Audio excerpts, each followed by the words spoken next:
I never thought that one day I would be writing something like this. Throughout my life, I considered myself a man of faith since I entered the seminary. My mission was always clear: to serve God, follow the sacred rituals, and guide people on the path of faith. I believed that my dedication to the church was enough to keep me on the right path, and that my life as a priest was proof of my commitment to God. But deep down, there was something I never had the courage to admit. An emptiness. I celebrated masses, heard confessions, and recited prayers with precision. But something inside me always seemed absent. I didn't understand why. I simply felt it until the day my heart stopped and my life changed forever. It was night, and I was alone in the church finishing my prayers before the altar as I did every night. The faint candlelight flickered in the shadows of the walls, and the silence was profound. But then, something inside me failed. A sharp pain pierced my chest as if something was squeezing me from within. I tried to stand up, but my legs gave way, and I felt my body fall hard against the cold floor. Everything went dark. What I didn't know at that moment was that this was not the end, but the beginning. In some way I was still conscious. I opened my eyes, but what I saw made me question everything I believed to be real. I was standing there, and at the same time I was lying on the floor, motionless. I saw my own body stretched out before the altar. I should have been dead, but I was there. And then I felt something I had never felt before, an absolute peace, as if all the worries and doubts I had carried for years simply no longer existed.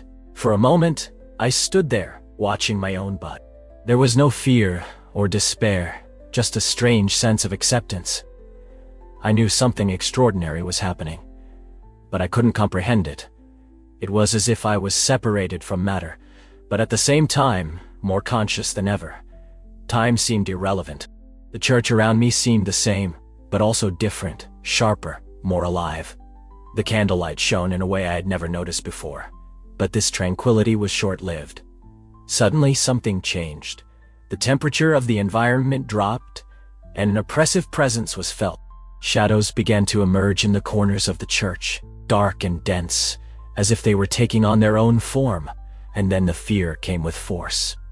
Those shadows were not just the absence of light.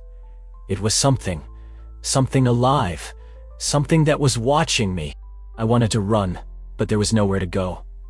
The shadows began to move toward me, and for the first time since it all began, I felt I was in danger. I never really believed in these things. Of course, I talked about good and evil, heaven and hell, but always in a theoretical way. But now I had no doubts. This was real, and it wanted to take me. I felt an invisible force pulling me, as if trying to drag me to a place I couldn't see but could feel. A place of despair and endless void. I tried to resist, but it was useless. It was then that I did something I never thought I would do. In a moment like this, I cried out not with my voice, because I no longer had a physical body, but with my soul. I cried out to God, and at that instant, everything changed. An intense light exploded around me, and the shadows retreated instantly as if they were ashes carried by the wind. The contrast was so strong that if I still had physical eyes, I would have closed them reflexively. But what impressed me most was not the light itself, but what came from it. A presence. It was not just clarity. It was something alive, pulsating, more real than I had ever experienced. And then I heard, in the center of that light, a figure stood out, and the moment my spiritual eyes rested on him, my heart, or whatever it was at that moment, completely broke. Jesus knew without any doubt that it was him, not because I recognized his face from paintings or sculptures, but because his presence was unmistakable. It was as if every part of me knew he had always been there, waiting for me to truly listen. He called me by my name, Gustavo. His voice was not like a common sound. It was something that filled everything around me and inside me at the same time. I expected to feel fear or shame, because deep down, I knew that despite my entire life dedicated to the church, I had never truly known him. But there was no condemnation in his voice, only truth. And that truth hurt. When he looked at me, I saw my whole life passing before my eyes, in a different way, as if I was finally seeing with clarity. I saw my years in the priesthood, the sermons, the sacraments, the masses. I saw the respect of the people, The prayers I recited with perfection, but I also saw something that crushed me inside. The coldness, the distance. I saw moments when desperate people sought me for something more than pretty words, but all I gave them were empty rites. My heart, upon realizing what Jesus wanted to show me, was as if I was seeing my own life through his eyes, and it destroyed me inside. I always considered myself a man of faith, a guide for others. But there, before Jesus, I realized how superficial my faith had been. It's not that I didn't believe, but I had never truly known. I kept talking about God, but without meaning. I taught about love, but I didn't live it fully. I followed the rites with precision, but without understanding their essence. And the worst, I saw the eyes of the people who trusted me. Some left empty, seeking elsewhere what I couldn't offer. I felt the weight of it. I felt the pain of every soul that sought something real, and only found formality. My chest, or whatever that was at that moment, filled with regret. I wanted to scream, ask for forgiveness, undo everything, but I couldn't go back in time. I could only face the truth. I prostrated. It seemed because I no longer had a physical body, but my soul bowed before him. I had no words, only tears, not physical tears, but something much deeper. It was then that he spoke again, and each of his words cut through me like fire, and at the same time healed. You always spoke of me, but you never knew me. I knew it was true. You followed rules, but not my heart. That was everything. I spent my life memorizing prayers, fulfilling traditions and wearing symbols of faith, but without ever having built a true relationship with him. And at that moment, a question formed within me, without me needing to say anything. And now, what do I do? Jesus looked at me with a love I had never experienced before, and then everything around me began to change. The environment around me dissolved, as if I was being transported to another place. Suddenly, I saw scenes from my life passing before me, but not like normal memories. It was as if I was feeling each moment again, but with a new perception. I saw myself celebrating masses, hearing confessions, baptizing children. But now I realized something that had previously escaped me: the absence of a true connection. Everything was so automatic, so mechanical. I talked about faith, but my soul didn't burn for it. I explained about God, but I had never experienced his presence in a living way. Then I looked at the people, faces I vaguely remembered, and now they became so clear. I saw a woman who once sought me, crying, seeking comfort, and I only offered her generic words and a blessing. I saw a distressed man who wanted more than a repeated counsel. He wanted to be heard, but I was in a hurry for my next appointment and ignored him. Now I see clearly. I failed to love. The pain of this realization was unbearable. It seemed that each of these moments was etched into me like sharp blades. I thought I was serving God, but now I understand that I was only serving the institution. It was as if Jesus was showing me how much I had lost by living like that. I never allowed myself to truly feel. I never opened myself for God to transform me from within. And then I saw another scene. I was at the altar celebrating a mass, and I saw a young woman sitting on the bench looking at me with eyes full of questions. At that moment, I realized something I had never noticed before. She wanted more than to hear words about God. She wanted to feel God. And I also failed her. My heart broke. If I had died there at that moment, what would I have taken with me? Rules, traditions, memorized words, none of that would have had value. And it was then that Jesus spoke again. Do you want to know me? This time, I didn't hesitate. Yes, I wanted with all that I was. I no longer wanted to live on autopilot. I wanted to be transformed. And then everything became white. The light around me intensified until for a moment there were no more visions or scenes from the past. Not even my own consciousness as I understood it. There was only an absolute presence. A love that filled me completely. I had never felt anything like it. It was not just peace. It was something much greater. It was as if for the first time I was truly alive. All the pain, guilt, and regret I carried seemed to dissolve in its essence. I was not defined by my mistakes, but by the opportunity to be renewed. It was at that moment that I understood. Throughout my life, I spoke about salvation, but I never understood what it really meant. Salvation was not just following rules or avoiding sins. It was truly knowing God. It was being enveloped by Him in a way that transformed everything. And there in that state beyond life, I experienced this. I don't know how long I was there because time didn't make sense, but then something began to change. It was as if I was being pulled back, called to return. I wanted to stay. I wanted to remain in that presence forever, but I felt it was not my time. And then I heard one last phrase before everything went dark again. Love as I have loved you. It was not an order. It was an invitation, a purpose. And before I could respond, I felt as if I was falling in free fall. The light disappeared, and for a brief moment, I heard absolute silence. Before we continue, just one request. Please subscribe to our channel. It really helps us keep going. Before continuing, just one request. Subscribe to the channel. This helps us a lot to continue. Then suddenly, a sharp pain tore through my chest, and the sound of the world returned with force. Voices, machines, horns, the strong smell of the hospital. I opened my eyes and saw faces above me. Doctors and nurses. I was back. But I knew in every fiber of my being that I would never be the same again. The faces around me were in shock. "He's back," I heard one of the nurses exclaim as if I were a walking miracle. My chest burned. My lungs struggled to draw air with difficulty, and I felt my body heavy, as if it were attached to something that no longer belonged to me. I didn't know how much time had passed since I fell to the church floor. But something inside me said it didn't matter. What mattered was what I had experienced, or rather what I had learned. While the doctors rushed to check my vital signs, I just looked at the white ceiling of the hospital, feeling the tears streaming from my eyes uncontrollably. No one there would understand what happened to me. To them, I was just a man who almost died, and for some inexplicable reason came back. But I knew the truth. I had been called back.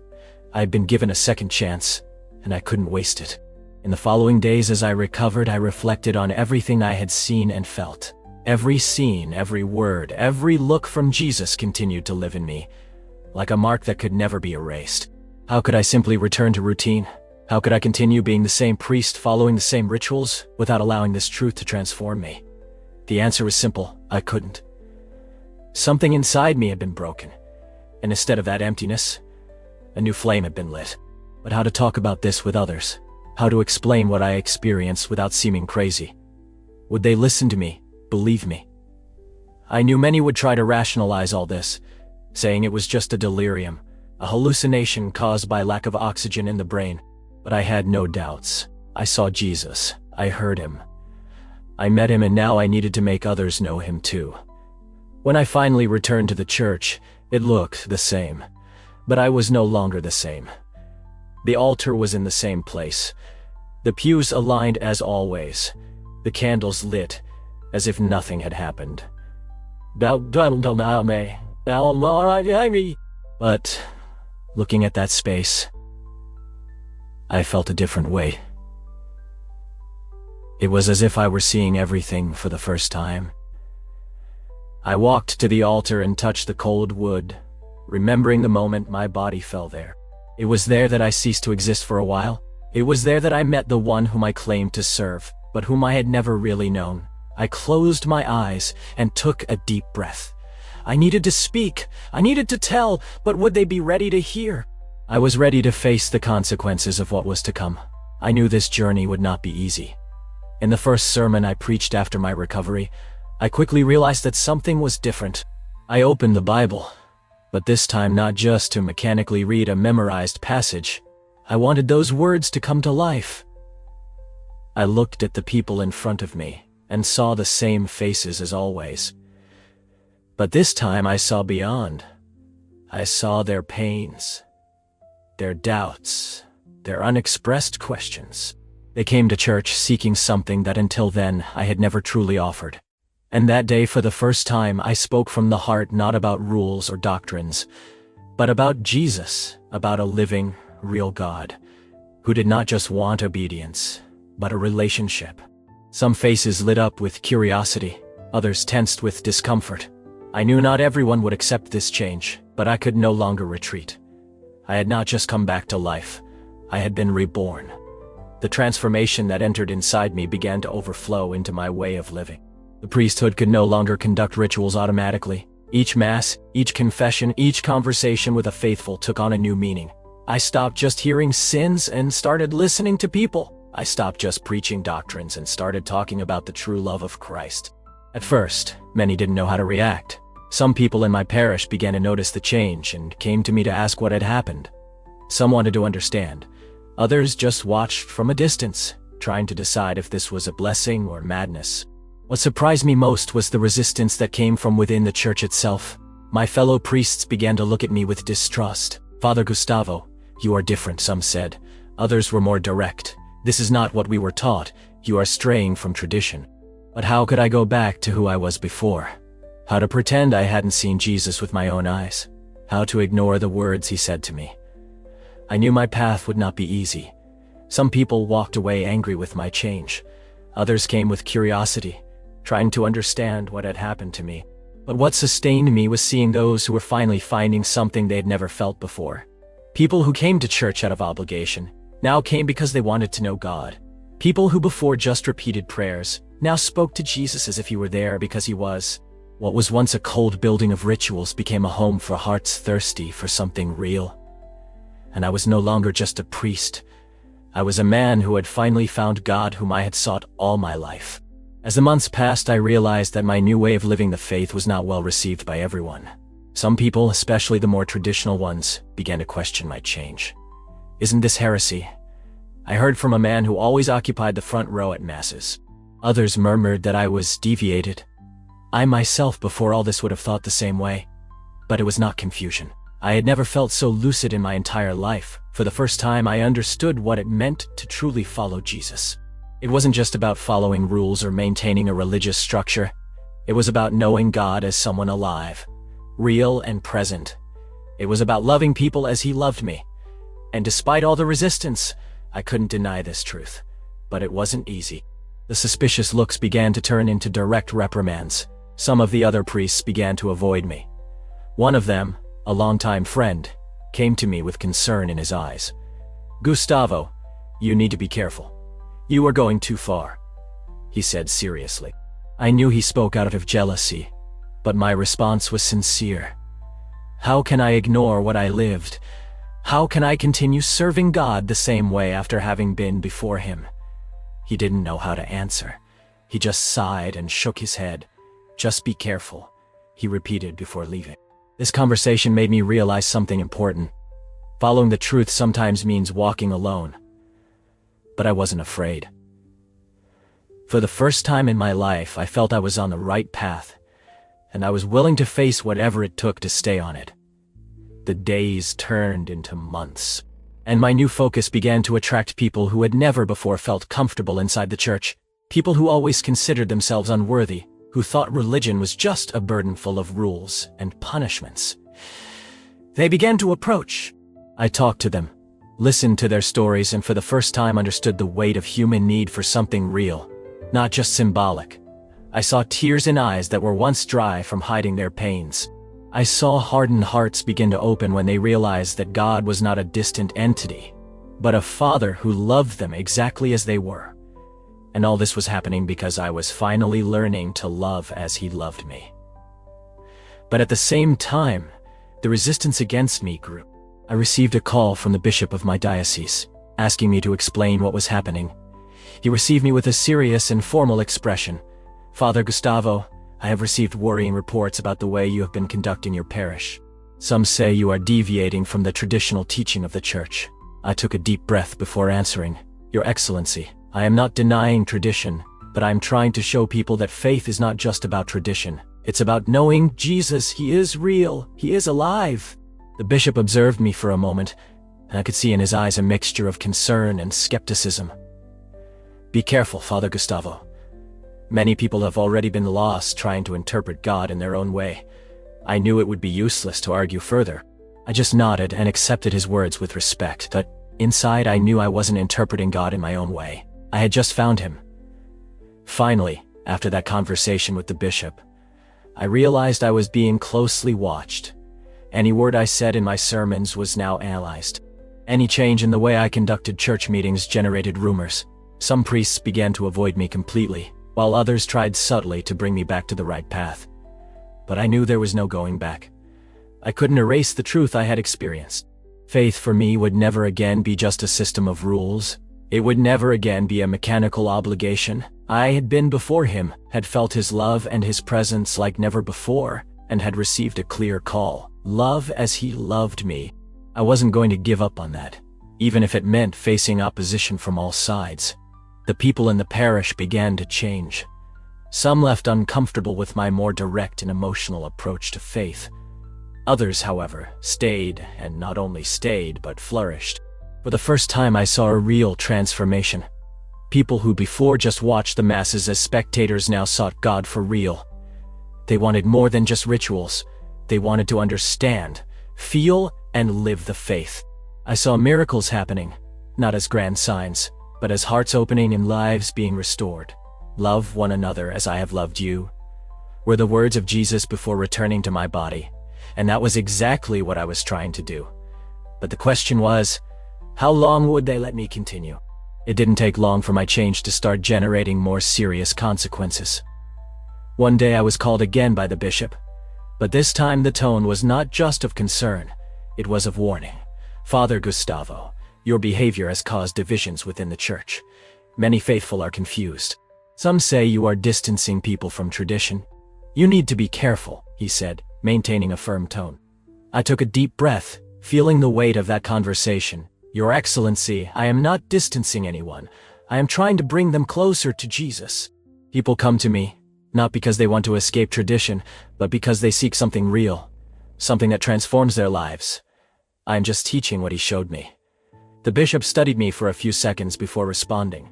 This could cost you dearly, Father. I hope you know what you are doing. Those words resonated within me for a long time. I knew what I was doing. I knew I was on the right path, but I also knew I was treading on dangerous ground. And then came the news I feared.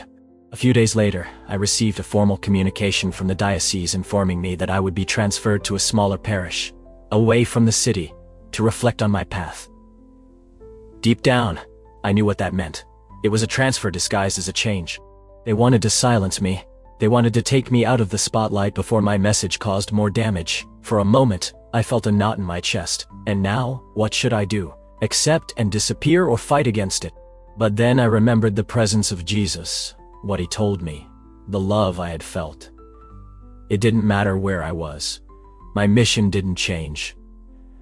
I wouldn't go back on the day I packed my bags. I felt a mixture of sadness and peace. I knew I was being transferred, but I also knew that none of this changed what I had experienced. Some people came to say goodbye.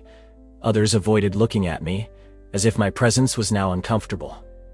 One of the deacons I had worked with for years shook my hand sincerely and said quietly, "I know what you experienced was real, but not everyone is ready for it." His words gave me strength. I was not alone. I would never be alone again, because now I knew that Jesus was with me, not just as an idea, but as a living and present reality. My new parish was small, isolated, almost forgotten by the diocese, a place where no one paid attention, but soon I realized that this didn't matter. What mattered were the people who were there. I saw in their eyes the same thirst I saw in my old church. I saw people who went to Mass out of habit, but without hope, without transformation. And so I started again little by little, without fanfare, without drawing attention, simply being what Jesus called me to be, speaking of him as someone who knew him, living my faith as a relationship, not as a ritual. And the unexpected happened. People began to change. The fire of true faith began to spread, not because I wanted to reform the church, but because I wanted people to know the Christ I knew. It didn't matter where I was. My mission was never about a place, it was about him. Months passed, and something surprising began to happen. That small parish forgotten by the diocese began to fill up. People from neighboring towns started to appear, bringing curious friends and family. It wasn't because I did something extraordinary. I simply spoke of Jesus in the way I knew him, real, alive, present. People wanted more than doctrine. They wanted to truly find God, and he manifested himself. I saw hardened hearts breaking. I saw tears from people who had never allowed themselves to feel before.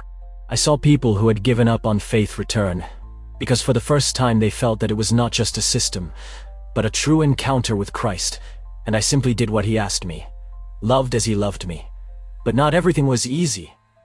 I knew the diocese was watching, even from a distance. I knew my presence there was a nuisance to some. I received subtle warnings, recommendations to maintain tradition, alerts not to foster a strange movement, but I wasn't fostering anything.